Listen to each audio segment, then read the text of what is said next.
ಅಯ್ಯೋ ಲಕ್ಷ್ಮಿ 20 ಲಕ್ಷ.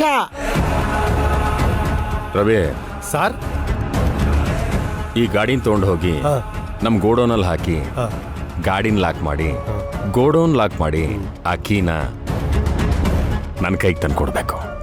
ಸರ್ ನಮ್ಗೇನು ಇಲ್ವಾ ಸರ್? ಸರಿ ಸರ್. ₹1 ಹೆಚ್ಚು ಕಡಿಮೆ ಆದ್ರೂ ಗೊತ್ತಲ್ಲ. ಹಾ ಸರ್. ಹಾ ಸರಿ ಸರ್.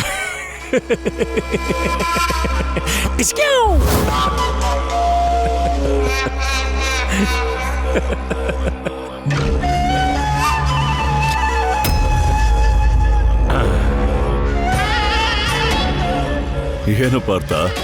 ನೀನೇನೋ ಈ ಕಡೆ? ನಿನ್ನನ್ನು ಅರೆಸ್ಟ್ ಮಾಡಕ್ ಬಂದಿದ್ದೀನಿ.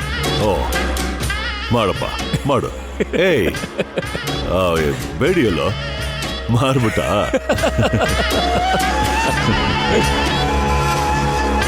ಏನಪ್ಪ ಅದೇ ನನ್ನ ಅರೆಸ್ಟ್ ಮಾಡೋದಕ್ಕೆ ಬಂದಿದ್ಯಾ? ಅದೇನ್ ಗೊತ್ತಾ ಮಗ, ನಿನ್ನ ಕೇಸ್ನ ಇನ್ವೆಸ್ಟಿಗೇಟ್ ಮಾಡಕ್ ಬಂದಿರೋ ಆಫೀಸರು ನಾನೇ. ನಿಜಾನ? ಎಸ್. ನಮ್ಮ ಹುಡುಗರು ಬಂದು ಯಾರೋ ಒಬ್ರು ಇನ್ಸ್ಪೆಕ್ಟರ್ ಅಪಾಯಿಂಟ್ ಆಗಿದ್ದಾರೆ, ಡೇರ್ ಡೆವಿಲ್ ಟೆರರು ಅಂತೆಲ್ಲ ನನಗೆ ಹೇಳ್ತಾ ಇದ್ರಪ್ಪ. ನಾನು ಅದನ್ನ ಕೇಳಿ ಟೆನ್ಷನ್ ಆಗ್ಬಿಟ್ಟಿದ್ದೀನಿ ಬೆಳಗ್ಗೆಯಿಂದ. ನೀನು ಅಂತ ಗೊತ್ತಾದ ಮೇಲೆ ಈಗ ಸ್ವಲ್ಪ ರಿಲೀಫ್ ಆಗ್ತಿದೆ.